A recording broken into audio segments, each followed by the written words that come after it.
नमस्कार, मैं अंकुश शर्मा आप सभी का वन इंडिया हिंदी चैनल में स्वागत करती हूँ। आज मैं आपको उनसे मिलवाने जा रही हूँ जिनके बारे में क्या ही कहा जाए, जिनकी बातें, जिनके गाने हर बच्चे बच्चे की जुबान पर है, क्योंकि वो कह रही हैं कि अवध में वापसी श्री राम की है। जी हाँ, बात समझ गए आप, मैं किसकी बात कर रही हूँ? जी हाँ, मैं बात कर रही हूँ लोकप्रिय भजन गायिका अंजलि द्विवेदी जी की, जो इस वक्त मेरे साथ जुड़ी हुई है। चलिए वक्त ना बर्बाद करते हुए सीधे उन्हीं के पास चलते हैं। अंजलि जी, बहुत बहुत स्वागत है आपका हमारे चैनल में। धन्यवाद। बहुत बहुत जय सिया राम आपको। जी, जय श्री राम। डेट आ चुकी है, भगवान राम पधारने वाले हैं, पूरा माहौल भक्तिमय है। और आप खुद कह रही हैं कि अयोध्या की धरती दुल्हन जैसी सज चुकी है। क्या कहना बिल्कुल। चाहेंगी? बिल्कुल, इसमें कोई दो राह नहीं है कि पूरा देश इस समय बदल गया है और भगवामय हो गया है। जी जो जी हम और आप देख पा रहे हैं, जी जी। जहां जाओ वहां हाय हेलो को छोड़ के सिर्फ एक ही बात आती है, जय श्री राम बोलो। तो जहां जाते हैं खुशी होती है कि देश धार्मिकता की ओर चल पड़ा है, बदलाव हो गया है देश में बहुत बड़ा। जी, हर जगह जी। राममय है और बातों का सिलसिला आगे बढ़ाएं, इसलिए प्रभु श्री राम का नाम लेना जरूरी है। और आप सामने हैं तो उस भजन का जिक्र ना हो जो इस समय लोगों की जुबान पर है, तो बेमानी होगा। तो मैं चाहती हूँ बातों का सिलसिला आगे बढ़े। इससे पहले आप गुनगुना दीजिए कि अयोध्या में भगवान राम वापसी करने वाले हैं।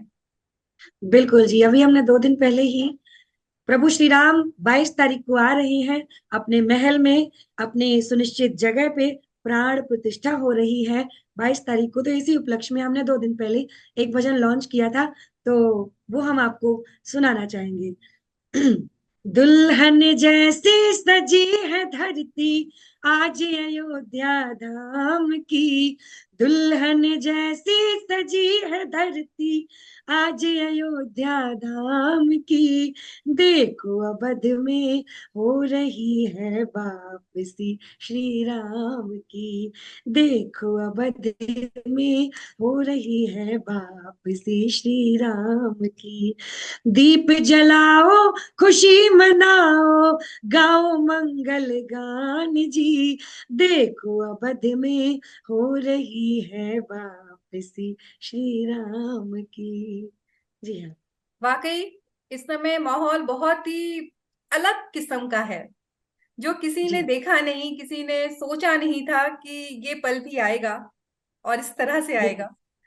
बिल्कुल। अंजलि जी, आप सोशल मीडिया स्टार हैं और इधर आपके यूट्यूब पे जो भी वीडियोस चल रहे हैं, हमारी एनालिसिस ये कहती है कि आपके फॉलोअर्स यूथ बहुत ज्यादा हैं। तो जी आप ये बिल्कुल। मानने लगी हैं कि आज का यूथ आध्यात्म की ओर झुक रहा है? बिल्कुल, इसमें कोई दो राह नहीं कि आज का युवा आध्यात्म की ओर वाकई झुक रहा है। अगर हम, क्योंकि मैं कीर्तन कभी कहीं करती हूँ कभी कहीं करती हूँ रोजाना, तो मैं देख रही हूँ जहाँ पे 80% हमारे देश की युवा पीढ़ी, चाहे वो कीर्तन हो, चाहे वो कोई तीर्थ स्थल हो, सभी जगह पे युवा पीढ़ी नजर आ रही है। और अभी 31 दिसंबर की अगर हम बात करें, तो 31 दिसंबर की शुरुआत हर बार की तरह हम मेहंदीपुर करते हैं। इस बार भी हम मेहंदीपुर में थे, जहाँ पे तो मैंने खुद देखा कि मंदिर के बाहर हमारे देश के यूथ जय श्री राम की रात के 12 बजे नारे लगा रहे। तो इसको देख के हम यही कह सकते हैं कि निश्चित रूप से देश बदल रहा है। तो मतलब आप कह रही हैं देश बदल रहा है। और बिल्कुल। जब आप गाती हैं, मंच पर प्रस्तुति देती हैं, तो लोग कहते हैं कि ये मेरा नहीं, ये उन सुनने वालों का फीडबैक है कि साक्षात देवी उतर आई हैं। और इतनी रम जाती हैं कि जैसे लगता है कि कोई मतलब आवाज में तो जो मिठास है ही है, प्रस्तुति में भी बहुत आकर्षण है। तो ये जी जी। शक्ति और भक्ति का जो मतलब संगम है, वो कैसे शुरू हुआ? आपके सफर के बारे में जानना चाहेंगे।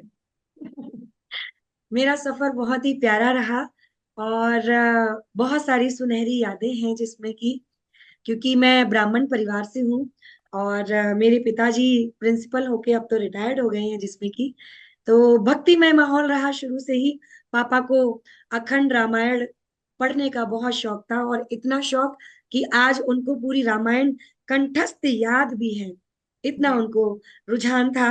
जहाँ पे कहीं श्रीमद् भागवत होती थी तो वो सुनने जाते थे, साथ में मुझे भी लेके जाते थे।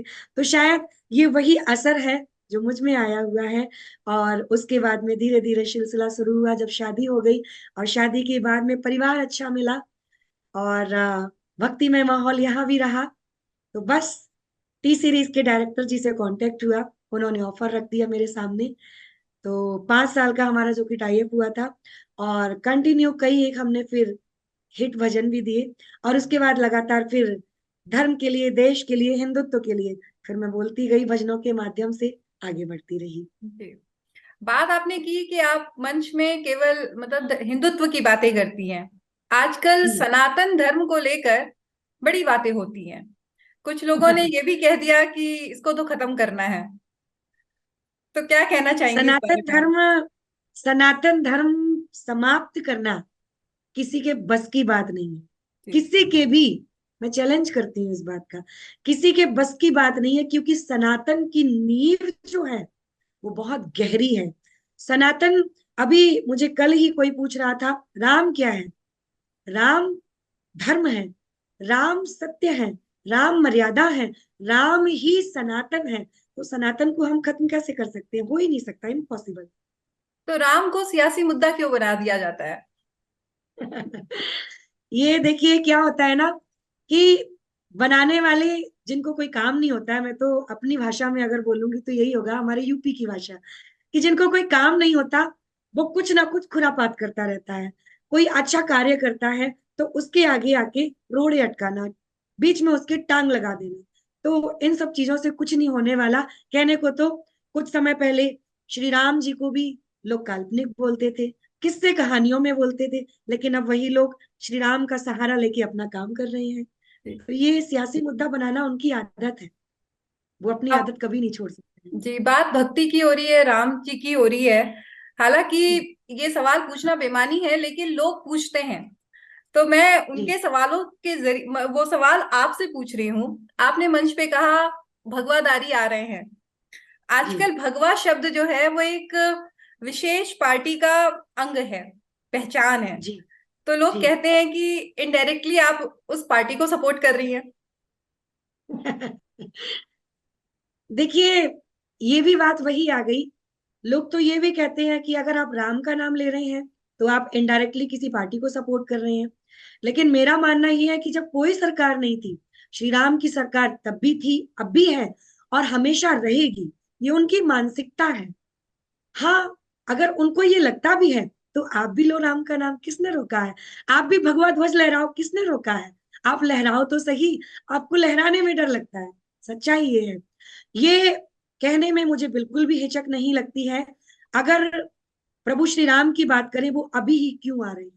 आने को वो 70 साल पहले भी आ सकते थे, आने को 80 साल पहले भी आ सकते थे। अब वो क्यों आ रहे हैं? क्योंकि उन्होंने गुजरात से हमारे देश के प्रधानमंत्री माननीय मोदी जी को भेजा, उसके बाद उत्तर प्रदेश के मुख्यमंत्री माननीय योगी आदित्यनाथ जी को भेजा, उसके बाद देश का नजारा जो बदला, एक एक सनातनी जो जागा, देश पूरा जागरूकता की ओर चल पड़ा। और जब देश में जागरूकता बढ़ गई तो प्रभु श्री राम ने अब सोचा कि हाँ, अब मुझे जाना चाहिए, क्योंकि अब अगवानी भी हो चुकी है और निगरानी भी हो चुकी है।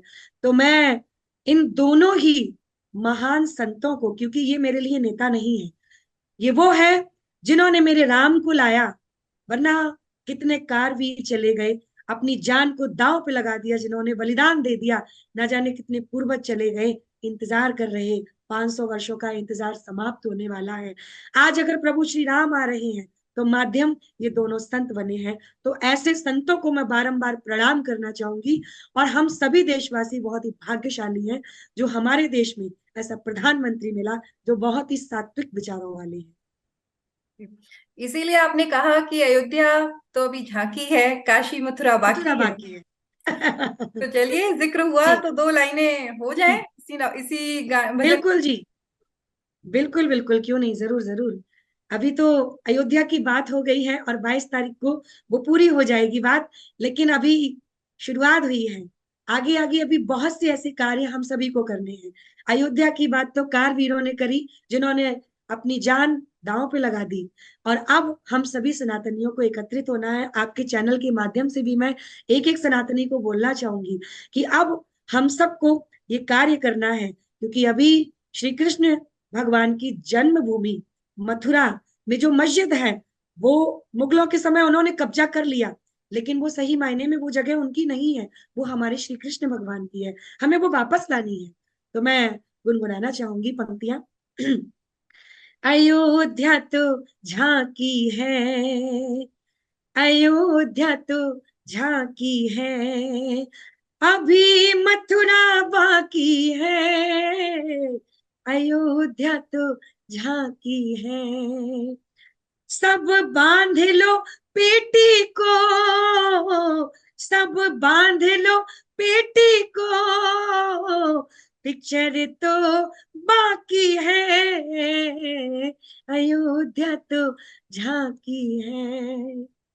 और निश्चित रूप से मथुरा भी होके ही रहेगी, जिस प्रकार अयोध्या में कार्य हुआ उसी प्रकार मथुरा में भी होगा, ये पूरा मुझे भरोसा है। क्योंकि जिस देश में माननीय नरेंद्र मोदी जी जैसे प्रधानमंत्री हैं तो वहां जरूर होगा। जिस प्रदेश में हमारे हिंदुत्व को जगाने वाले, सनातन को जगाने वाले हमारे मुख्यमंत्री हैं योगी आदित्यनाथ जी, वहां जरूर होगा। अभी हमारा एक बहुत ही एक गीत चर्चा का विषय बना हुआ है, जहां हम कल दिल्ली में भी थे, कीर्तन किया, तो वहां भी यही बात हो रही थी जो अभी आप अंकुर जी कर रही हैं। तो जी। मैं इस मुद्दे पे भी मैं दो लाइनें गुनगुनाना चाहूंगी। जी जरूर।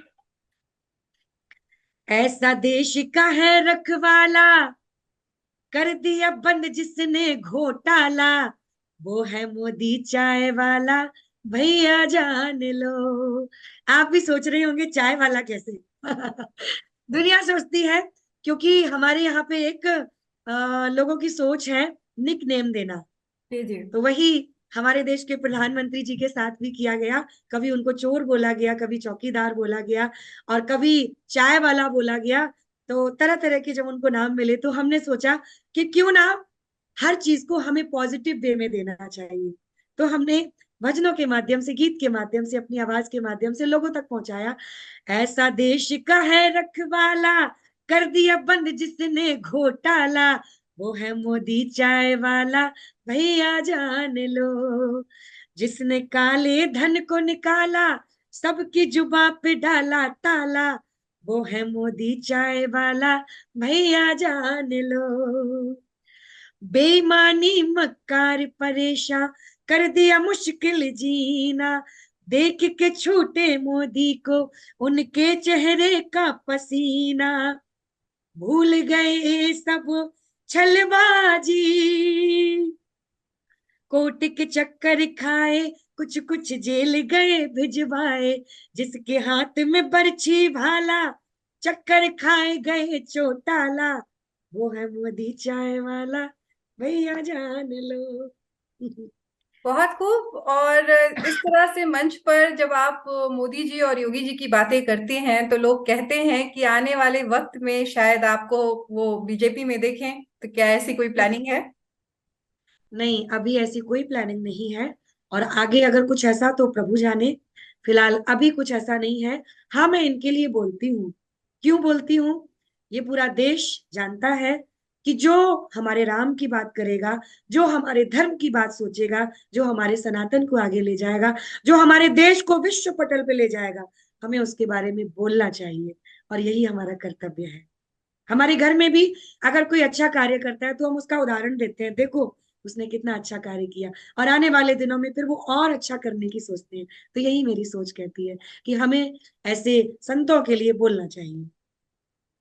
अब इस समय पूरा मतलब हिंदुस्तान जो है वो 22 तारीख का वेट कर रहा है बेसब्री से, कि रामलला जी। आएंगे, अयोध्या में ये होगा वो होगा। लेकिन जी। इसी बीच बहुत सारे लोग भजन गा रहे हैं, कविताएं लिख रहे हैं। तो ऐसा भी लगता है कि ये हिट होने के लिए भी ये काम कर रहे हैं। देखिए, सभी आगे बढ़ना चाहते हैं, कोई भी हो, चाहे मैं हो, चाहे आप हो, चाहे कोई भी हो अदर पर्सन, सब ये चाहते हैं कि हम आगे बढ़े कैसे भी करके। लेकिन हाँ, ये अच्छा लग रहा है देख के कि पूरा देश इस समय राममय हो गया है, और एक एक भजन प्रवाहक राम के भजन गा रहा है। मुझे आज भी याद है जब 2 साल पहले मैं राम के भजन गाती थी, सनातन की बात मंच पे करती थी, तो बहुत से लोग मेरा मजाक उड़ाते थे। अरे राम की बात करते हैं, अरे हिंदुत्व की बात करते हैं, धर्म की बात करते हैं, देश की सनातन की बात करते हैं। तो मैं उनको एक ही बात कहती थी कि अगर ये हिंदू ही नहीं रहेंगे तो मैं भजन भी किसको सुनाऊंगी।